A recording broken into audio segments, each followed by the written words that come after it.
흔히 아는 만큼 보인다라는 말을 하죠. 제가 고등학생 때쯤이었던 것 같아요. 베스트셀러 중에 하나가 유홍준 교수님, 전 문화재 청장을 역임하셨고 또 지금은 국립중앙박물관 관장으로 계시는 그 유홍준 교수님 쓴 나의 문화유산 답사기라는 책이 있었어요. 저도 그때는 이제 막 모으는 재미에 제가 한 4권, 5권까지 이렇게 사서 모았던 그런 기억이 있는데 대부분 제가 책으로만 가봤지 가보지는 못했어요. 근데 그 책 때문에 이제 우리나라에 전국적으로 이 답사 열풍이 불었었는데 저도 한 가지 기억나는 것이 제가 경복궁을 갔는데 경복궁에 이제 그 유홍준 교수님 글 가운데 경복궁에서 근정전을 가장 잘 볼 수 있는 이 어떤 건축의 그 의미와 이런 것들을 가장 잘 볼 수 있는 구도가 있다는 거예요. 그래서 제가 근정전 오른편 앞쪽 그 구석에 가가지고 그 근정전과 뒤에 있는 인왕산 자락과 이것들을 함께 이렇게 보면서 감상했었던 그런 기억이 나요. 그거는 알지 못하면은 사실 그건 경험할 수 없는 것이죠. 그래서 그 당시에도 이제 들판에 있는 그냥 오래된 석탑을 보면 그냥 야 오래됐다 저 돌덩어리 이렇게 불과한데 그 역사와 또 만든 이의 숨결을 알게 되면 그것이 위대한 예술품으로 보이는 것이고요 또 역사로 다시 보이기 시작한다라는 것이죠. 그래서 그 책 서문에 이런 글이 적혀 있습니다. 사랑하면 알게 되고 알면 보이나니 그때 보이는 것은 정과 같지 아니하리라 라는 말이 있어요. 제가 말씀이라고 할 뻔했어요. 마치 성경 구절 같은 그런 말이 있는데 사실 조선시대 문장가 유한준 님의 글을 인용한 글귀입니다. 사랑하면 알게 되고 알면 보이나니 그때 보이는 것은 정과 같지 않으리라 라고 하는 글이 적혀 있어요. 제가 드라마를 잘 안 보는데 요 한 2년 사이에 제가 끝까지 본 드라마가 한 2개 정도 되거든요. 근데 아주 따끈따끈한 드라마를 최근에 박혜영 작가의 모두가 자신의 무가치함과 싸우고 있다. 혹시 아직 안 보셨는데 보실 계획이 있으신 분들은 지금 귀를 막으시거나 잠시 나갔다가 들어오시면 좋겠습니다. 그래도 예배 시간이니까 나가시지 마시고요. 귀를 잠깐 막아주시는 것을 우리 스포가 되지 않는 선에서 제가 말씀을 드리면 이제 주인공이 구교환 씨가 연기한 황동만이라는 인물이 있습니다. 이 사람이요 여느 드라마의 문법과 다릅니다. 우리가 흔하게 볼 수 있는 어떤 주인공의 그런 클리셰가 하나도 해당이 안 되는 인물이에요. 이 사람은 비호감의 극치입니다. 남 잘 되는 꼴을 1도 못 보는 사람이에요. 우리 주변에는 잘 없습니다. 왜냐하면 이런 사람이 있으면 진작 손절해 버렸기 때문이죠. 우리 주변에 도저히 둘 수가 없는 그런 사람입니다. 마치 온라인에만 있는 그 키보드 워리어가 튀어나온 것 같은 그런 사람이 바로 이 사람입니다. 근데 그래서 초반에 이제 이 인물을 보기가 굉장히 힘들어요. 어떤 멋짐이나 우리가 이해할 만한 구석이 단 한순간도 나오지 않아요. 야, 어떻게 인간이 저럴 수 있나? 그런 생각이 들어요. 근데 조금 지나면은요, 이 사람을 주목하고 관찰하는 관찰자가 등장을 합니다. 그 인물이 고윤정 씨가 연기했던 변은하라고 하는 인물이에요. 근데 이 사람이 이제 이 황동만이라는 사람을 주목하고 관찰하는데 가끔씩 설명을 해줘요. 이 사람에 대해서 해석을 해줘요. 감독님은 1000개의 문이 다 열려있는 사람 같아요. 이러면서 이제 이 사람에 대해서 설명을 해주거든요. 주변의 그 지인들이 이 주인공이 없는 데서 뒷담화를 하는데 그것을 멀리서 듣다가 이 변은하 씨가 발끈해요. 발끈하면서 뭐라 그러냐면 불안해서 그러는 거잖아요. 이렇게 얘기해 주거든요. 근데 그때부터 신기하게도 이 주인공의 말 가운데 불안해하는 표정들이 보여요. 이 주인공이 악의적으로 하는 것이 아니라 어떤 자기의 두려움을, 불안함을 감추려고 몸부림치고 있구나. 그런 것들이 보이기 시작한다고요. 그러니까 해석을 듣고 나니까, 이 설명하는 말을 듣고 나니까 주인공의 말, 또 주인공의 행동들이 조금씩 보이기 시작하는 거예요. 그러면서 보니까 이해가 되고, 그리고 주인공을 받아들이기 시작하는 것이죠. 그리고 나중에는 결국 나도 항동만이구나, 이런 깨달음, 은혜 받은 거죠. 이 은혜 받는 자리까지 나아간다라는 거예요. 근데 무엇이냐면 이것도 아는 만큼, 알게 된 만큼 보인다라는 것이죠. 성경은요, 여기에서 한 걸음 더 나아가서 우리가 아는 만큼 사랑하게 된다라고 말씀합니다. 오늘 우리가 함께 읽은 성경의 이야기는 예수님께 향유를 부은 여인의 이야기입니다. 근데 이 향유를 부은 사건이 마태, 마가, 누가, 요한 복음서에 다 나오거든요. 근데 오늘 누가복음에 나오는 사건만 앞서 언급한 마태, 마가, 요한 세 개의 복음서와 다른 사건입니다. 앞에 세 개 복음서는 마리아가 베다니에서 예수님의 머리에 향유를 붓습니다. 근데 이것은 베다니에서 일어난 사건이 아니고 갈릴리에서 예수님께서 한창 사역하실 때 한 죄 많은 여인이 예수님께 찾아와서 발에 향유를 부은 사건입니다.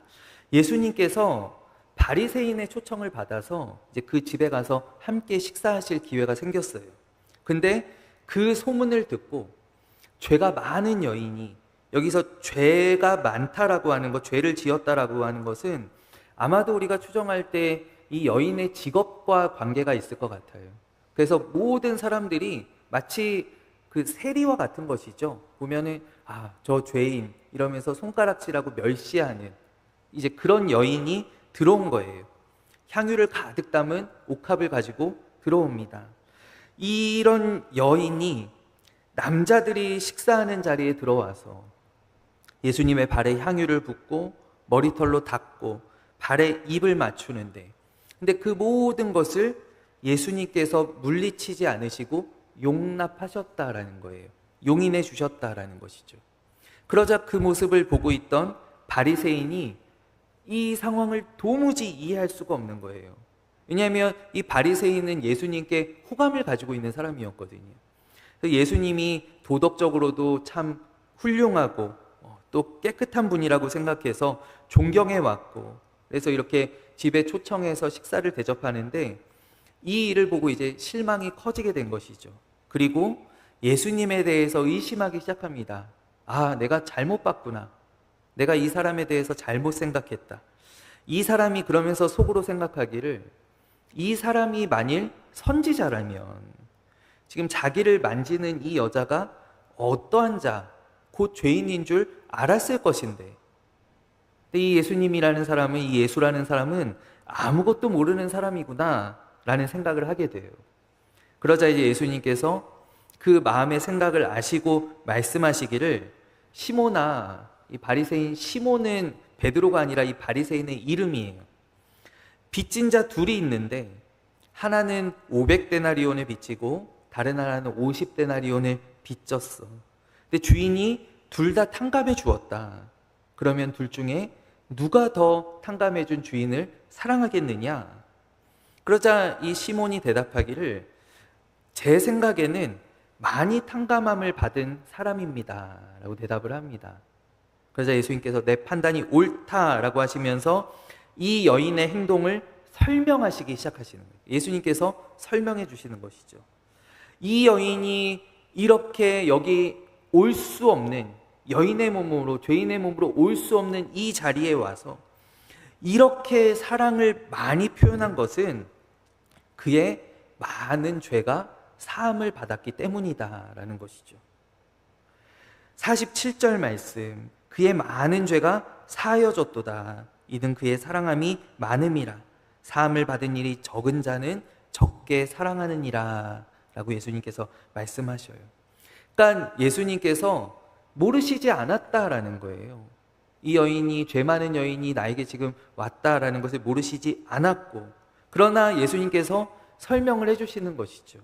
이 여인의 행동이 그녀가 많은 죄를 용서함 받았기 때문에 그에 대한 감사의 보답으로서 또 사랑의 표현으로서 이와 같이 과한 행동을 지금 하고 있다라고 예수님께서 말씀해 주신다라는 거예요. 우리는 예수님의 말씀에서 무엇을 알 수 있냐면 사랑을 이루어내는 원동력이, 특별히 예수님을 향한 사랑입니다. 하나님을 향한 사랑, 그 사랑을 이루어내는 원동력이 죄사함, 곧 우리가 말하는 은혜다라는 것을 우리가 오늘 예수님의 말씀을 통하여서 깨달을 수 있습니다. 은혜를 많이 받은 사람은 많이 사랑하고 은혜를 적게 받은 사람은 적게 사랑한다라는 것이죠. 사랑하는 여러분, 죄사함의 크기, 바로 내가 용서함 받은 것의 크기가 내가 받은 은혜의 크기라면 여러분께서는 얼마나 큰 은혜를 받으셨습니까? 50억입니까? 아니면 50만 원입니까?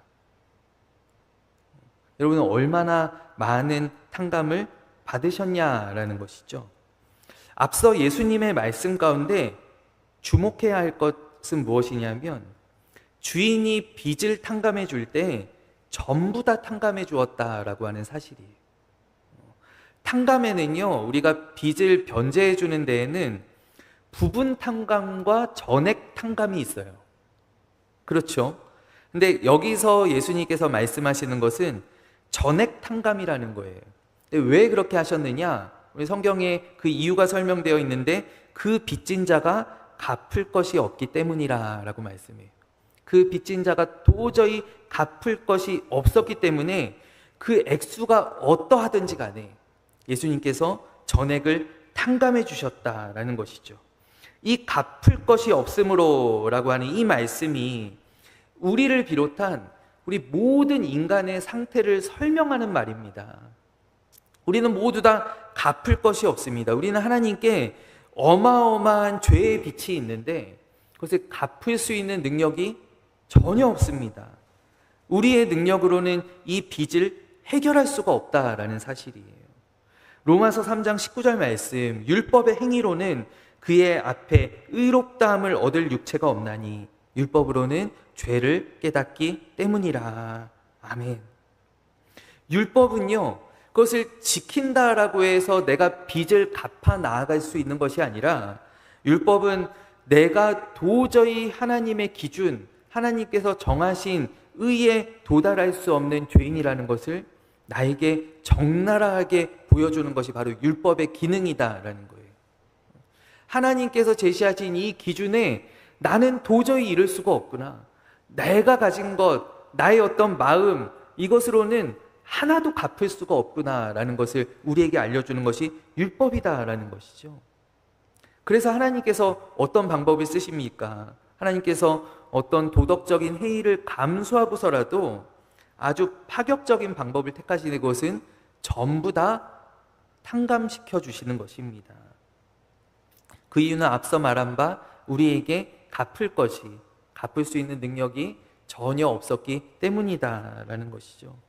로마서 6장 말씀에 보면 죄의 싹은 사망이다라고 말씀합니다.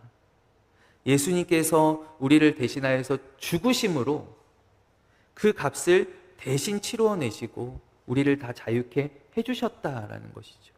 그래서 우리는 죄 때문에 사망할 일이 사망의 법에서 우리를 생명의 성령의 법으로 예수님께서 옮겨주셨다라는 거예요. 오직 우리를 불쌍히 여기시는 하나님의 긍휼, 또 예수님의 사랑으로 말이죠. 우리가 이 빚을 다 없이 하게 되었다라는 것입니다. 그런데요, 그러다 보니까요, 이걸 전부 다 탕감해 주시니까요, 어떤 일이 생기냐면 빚을 탕감받은 사람들의 입장에서 특이한 현상이 발생하는 거예요. 무엇이냐면 곧 많이 빚진 사람이 상대적으로 더 많은 혜택을 얻은 것 같다라고 보여진다라는 것이죠. 작년에 정부에서 이제 빚을 다 없애주겠다고 이렇게 선언을 한 적이 있습니다. 그때 이제 국민들 사이에서 어떤 이야기들이 나왔냐면 빚 없이 성실하게 살아온 국민들이 상대적으로 너무 박탈감을 느끼고 있다라는 그런 얘기들이 많이 나왔었어요. 그러니까 우리가 전액을 다 탕감해 주겠다라고, 일괄적으로 전부 다 탕감입니다라고 했을 때 그 가운데에서 많이 빚진 자일수록 기뻐하고 즐거워하는 그런 현상들이 나타난다라는 것이죠. 그렇다면 제가 다시 한번 이 질문을 드리기를 원하는데, 여러분들은 얼마나 탕감을 받으셨습니까? 예수님의 말씀대로라면 우리 가운데에서도 상대적으로 적게 탕감받은 사람이 존재할 것이다 라는 거예요. 여러분 한번 지금 주위를 둘러보세요. 다 보시면 얼마짜리로 보이시냐라는 거예요. 저 권사님은 한 10억, 저기는 한 1,000만 원, 이게 다 이렇게 보이시지 않느냐라는 거예요. 여러분, 저는 얼마로 보이십니까? 목사님은 얼마나 많이 탕감받았길래 저기서 저렇게 고생하고 계시나? 그런 생각이 들지 않으세요, 여러분? 다 얼마짜리로 보이시냐라는 거예요. 근데 사랑하는 여러분, 우리가 전액 탕감받았다라고 할 때 내가 만약에 스스로 적게 탕감받았다라고 생각이 든다라고 한다면 그것은 전적인 우리의 무지 때문이다라는 것이죠. 여러분 가운데 혹시 나는 그래도 한 1,000만 원밖에 안 되는 것 같은데, 내가 지금까지 지은 죄가 한 100만 원어치밖에 안 되는 것 같은데, 이런 생각들을 하시는 분이 있다면 그것은 우리의 무지에서 비롯된 것이다 라는 거예요. 예수님께서는 단호하게 말씀하십니다. 요한복음 9장 말씀 가운데 예수님께서 이르시되 너희가 맹인이 되었더라면 죄가 없으려니와 본다고 하니 너희 죄가 그대로 있느니라. 너희가 죄인이라는 것을 깨닫지 못한다면 너희가 가지고 있는 죄가 그대로 있다라는 주님의 말씀이에요. 저 죄 없는데요 라고 하면 그 죄가 여전히 우리에게 그대로 남아있다라는 것이죠. 또 예수님 이런 말씀을 하시죠. 병들지 않은 사람에게는 의원이 필요 없다라는 거예요. 나 괜찮은데요, 나 아프지 않은데요 라고 하는 사람들에게는 예수님께서 찾아가실 이유가 전혀 없으시다라는 말씀이죠. 사랑하는 여러분, 우리는 다 많이 탕감을 받았습니다. 우리는 병 걸렸었고 나음을 입었습니다. 여러분, 그렇기 때문에 우리가 받은 이 은혜의 깊이는요, 우리의 죄의 깊이가 아니에요. 우리의 깨달음의 깊이다라는 것이죠. 우리의 죄의 깊이는 사실 다 비등비등합니다. 우리가 가지고 있는 죄의 본성이 누구에게는 특별히 많이 발현되고 누구에게는 적게 발현될 수 있으나, 그러나 그 가지고 있는 본성은 동일하다라는 거예요. 우리는 다 똑같은 본성을 가지고 있는 사람들입니다. 그러나 그 깨달음의 깊이가 전혀 다르다라는 것이죠. 우리가 가끔 이렇게 줄지어가는 개미들을 보면요, 개미들이 다 똑같죠. 그래서 저는 가끔씩 생각할 때 이 개미들 가운데에도 자기들이 볼 때에는 잘생긴 개미가 있을 것이고, 그 가운데 똑똑한 개미도 있을 것이고, 돈을 많이 모아놓은 개미도 있을 것이고, 자기들끼리는 그럴 거 아니에요? 자기들끼리는 계급도 있을 것이고 다 있을 거잖아요. 근데 우리가 볼 때에는 똑같다라는 것이죠. 똑같은 개미다라는 것이죠.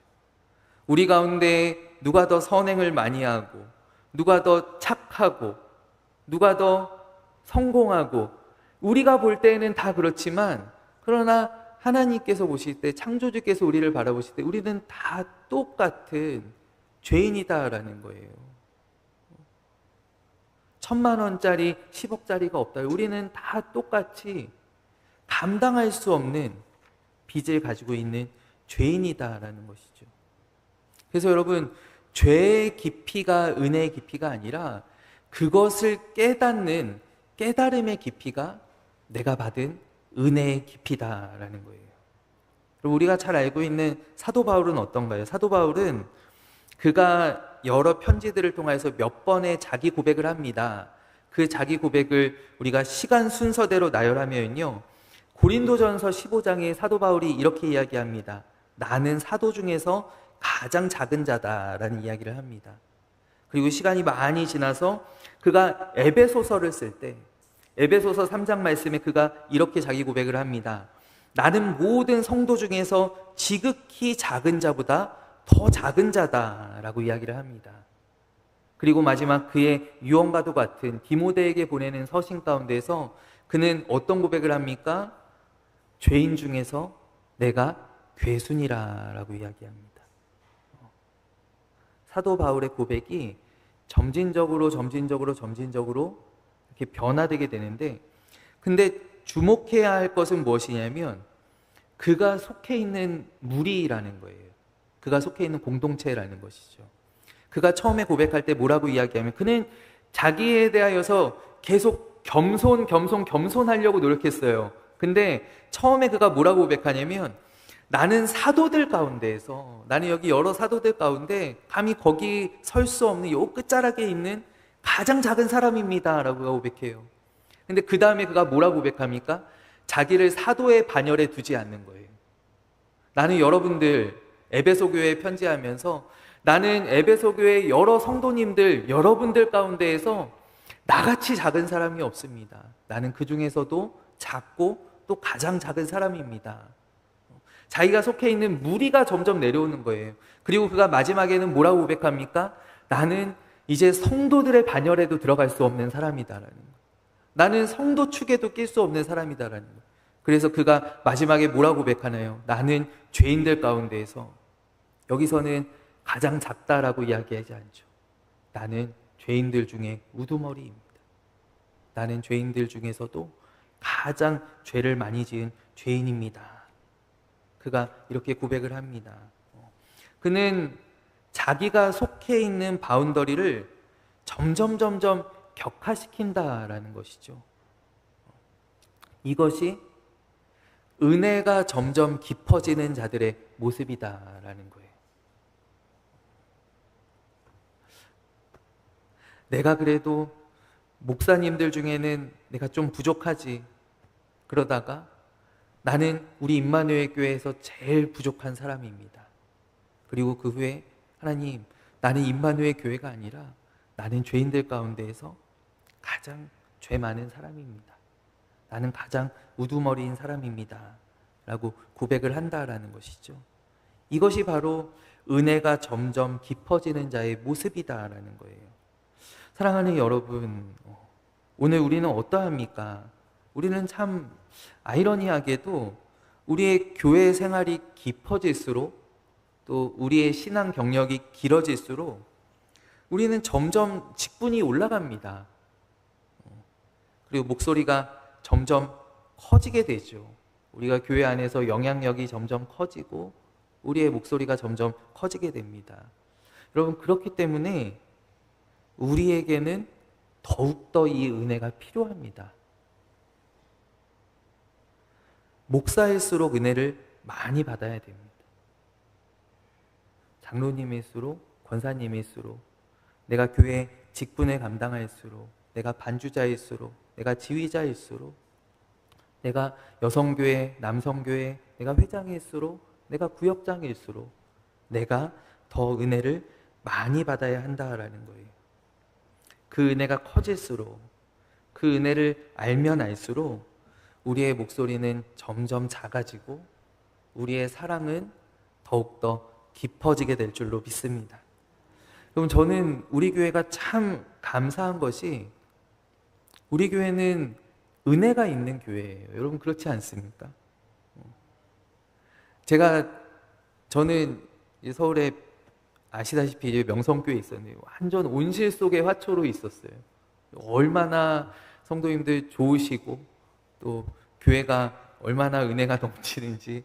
제가 늘 이렇게 선배 목사님들 만나면 선배 목사님들이 저한테 어떤 이야기들을 해주냐면 마치 군대 안 간 사람한테 이렇게 군대 이야기 해주는 것처럼, 정 목사 나가면 너 죽어.